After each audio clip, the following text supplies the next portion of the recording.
Hello, I'm going to show you how to make the balloon powered car in 4 different stages.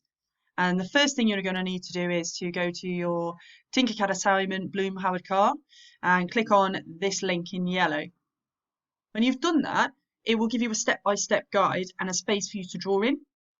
But also down here, the video that I'm recording right now, you should be able to click on each one of these and they are recordings of me showing you. So you can decide how you want to learn here. You can follow the Tinkercad instructions, which is what I'm going to do in these videos, or you can click on these videos here and then it will show me explaining how to draw. So let's get started. I'm going to create the body of the car in this video. When you click, it should take you through to Tinkercad and it loads the project that looks like this. There's a description and it explains that this is a car that we can 3D print at the end of it. And the car should look something like this here, which is quite small, and that there are different stages. I'm going to restart my project, but yours should look blank like this. And we're going to click on create the body of the car. This should take you through to your Tinkercad account. Mine's automatically logging me in now, but if not, it might ask you to just put in your nickname, which is your initial dot surname, and then you should be through. And here down the side are the instructions of what you're going to be doing. So the first thing that we're going to do is make the body of our car in this section. And if you click, you can always open these images and look at them. And that's what we're aiming to do right now, is to drag in a rectangle that is going to be our main body. If I click forward, it gives me the instructions. Let's get started. Place a block or box onto the work plane and then stretch it and resize it so it is 20 wide. So I'm going to click here, by 60 long and 20 tall. Remember, here is where you're going to check 20. Okay, 20, 20, 60 long. I'm going to zoom in a little bit. I'm using the center of my mouse button to zoom. If you're on an iPad or a computer, you can pinch your trackpad or pinch the screen. Let's click next. Next, we're going to drag in a cylinder. This cylinder, because I can see the image showing me that it's going to be a hole. We're going to resize this on the work plane to 11 millimeters in diameter. So click here, and to do this, you've got to do it on both sides to make it a circle. And the height is going to be 25. I'm clicking and dragging because I like to type. Change it to a hole. If you've accidentally brought in a solid, you'll see here the shape box, and you want to click there so that it is going to be a hole that we cut out. We're going to rotate that 90 degrees so that we can actually place it where we want. So look at the 3 rotation arrows that I've got around the object, and I'm going to rotate that. I'm going to click Control and Z because I managed to drop it. Click on the shape again, and we're going to rotate it, and I want that to be minus 90. It wouldn't matter if it's positive or negative, apart from the fact that I want to make sure it's definitely 90 degrees. I'm just going to close this shape box and rotate again. 90. Just to check. Next, rotate your view to look at the model from the side. So if I click here, I've actually got mine looking at the front, so it's nice and flat. Select the cylinder, and we're going to position it. If I just go back slightly, I think I've got a little bit more to do. We're going to align them. So we're going to select our cylinder and hold Shift, and I'm going to align these 2 objects on this bottom corner. Along the top here, you should have the Align tool. And I want the cylinder to be aligned with the base. This helps if I rotate this and view this from above. As I spin, you'll see on each side I can align. I want to align this along this object here at the back. So I select the object and I move it to the back. I'm going to rotate again. I also want it to align on this bottom corner here. And that's how I place it. So you can see that there's several placements I have to tell it, but I've selected the objects as I'm moving. Rotate your view and look at the model from the side. I jumped ahead a little bit.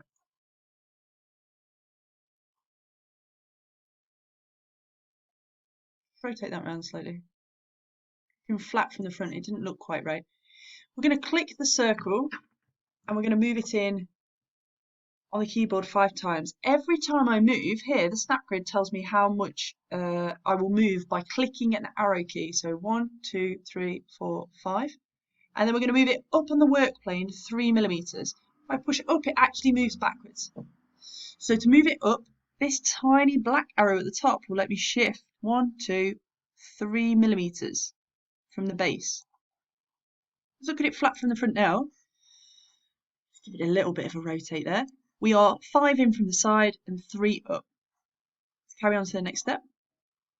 We're just going to duplicate this so that we have another hole. And the duplicate button is here. Change the snap grid to 5 millimeters. So every time we click, we want it to move 5 millimeters. Your snap grid is down here at the bottom, and I'm going to click 5. And 1, 2, 3, 4, 5, 6, 7, 8. We're going to move 8 times, which is 40 millimeters from the first one, 8 arrow presses. Select all of them, all of the shapes in my area, and highlight them and group them. Next. Place a wedge shape onto the work plane. Let's scroll down. Wedge. It needs to be 5 millimeters tall, 20 wide, and 40 long. Okay. I'm going to rotate it around so my wedge shapes come in slightly differently to the shape we can see in the image, but we can still resize it. So 5 millimeters tall. I need to see it from above a little bit. And we want to be 40 long and 20 wide. Perfect. I can see from the image that it's a hole, so I'm going to click there. I can also see that it's going to want to be placed on the grid in a different way, so I'm going to rotate it around so I'm actually looking at it the same way. So when I do this, it looks similar to the drawing that I've got here.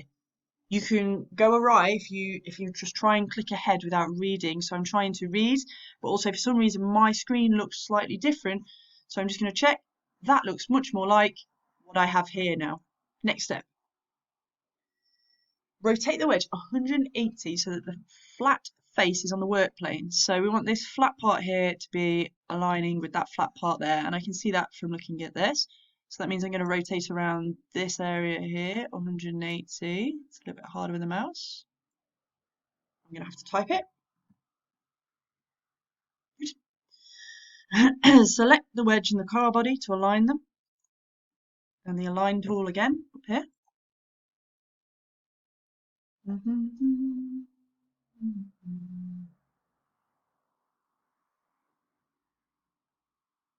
Notice how I did that. I moved the shapes together and then I moved it into alignment on the top.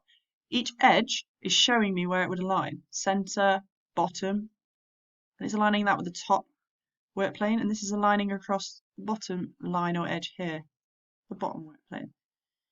Okay, that looks good. Select both shapes and group them into a single item.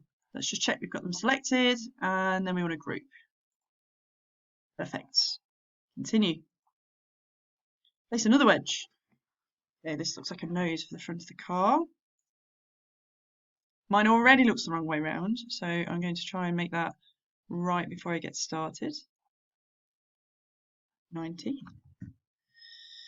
Okay, we're going to resize it. So the size of it is 20, 10 long, 15 tall. 15, 20, 10 long, 20. Okay, and did I get that right? 15, 20, yes, perfect. Okay, rotate the wedge 90 so it's counterclockwise on the work plane. We already did that because I looked at the image. Select both shapes and we're going to align them again. So let's select this. The line. I like to see this from above to get started. So I want it on the back here. And now it's hard to align on that face because it's going to go inside the shape. I'm going to click undo.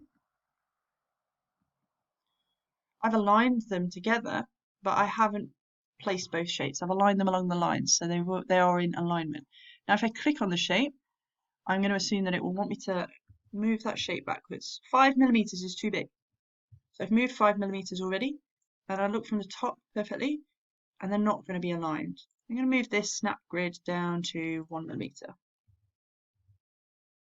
Now, zoom in and look at this shape. That looks good. Looks like they're aligned. Perfect.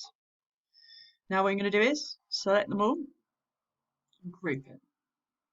If I've aligned them perfectly, you will notice that there is no dotted line here. There is no line that I can see. There's no visible edge where I've aligned that shape. So it's one solid shape.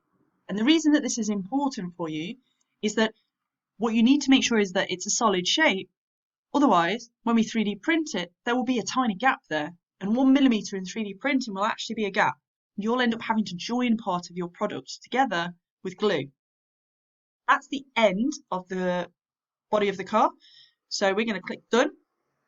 And I'm going to continue with another video. And you need to find the second video on the link, which is under your assignments. Good luck.